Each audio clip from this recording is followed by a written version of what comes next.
Hi everyone, I'm so excited to be part of this new course on offer in collaboration with poet Dave Lordan. My name is Dave Lordan and I am an Irish poet writing in the Hiberno English tradition, and what I mean by that is that I write in the language that is spoken by the natives of Ireland, particularly the west of Ireland. Dave is an amazing poet, book coach, mentor for writers and those finding their creativity.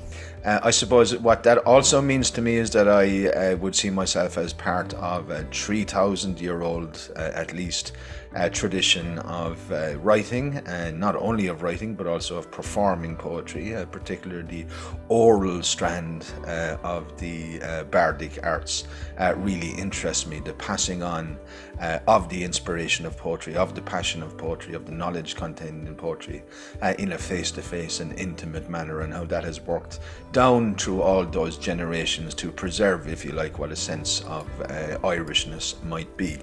With my School of Irish Spirituality, we focus on imbos. Imbos is the flowing in of inspiration, the divine poetic illumination of the old bards and filly.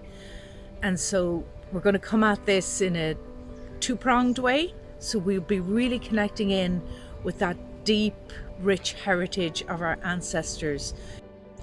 It was an expression of the inflowing of this sacred energy, the energy from the land.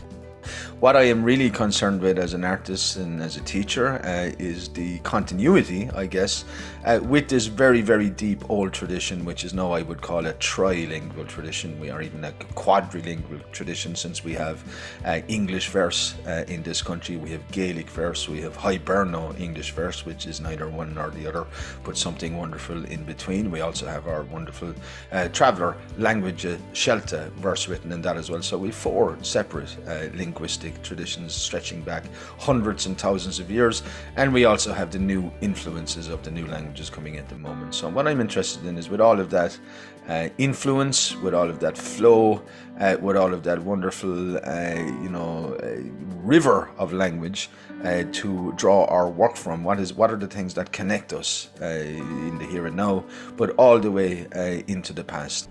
And so in this course we'll talk about those three illuminations that the Fili would have worked with, and the three cauldrons in the body.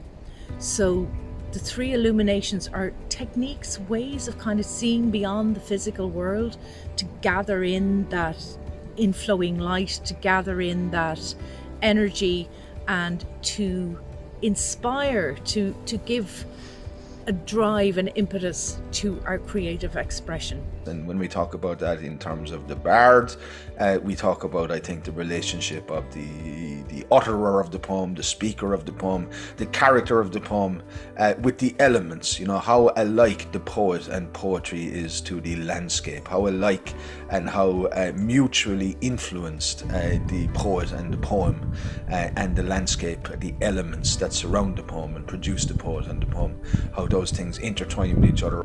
And in cooperation with Deirdre, to look in terms of the broad idea of the bard, the poet that isn't just somebody who writes for poetry journals or poetry prizes or poetry festivals, all these things which have really nothing to do with poetry, but something, a poet who writes as part of a community.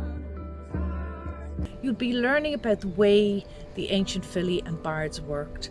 So you'll be doing this in a spiritual way and in a creative expression way. So I'm really, really looking forward to leading the course. There'll be plenty of reading and writing exercises for people to do, and we would be hoping that over the course that people would improve their knowledge of what it means to be an Irish poet. And I have to say, it's just something so close to my own heart, and I really, really look forward to welcoming you onto that course and working with Dave on this. And very, very happy to be working with Deirdre and with the School of Spirituality, because I think we need to start talking about poetry in terms of the spirit, the soul, and what that might mean.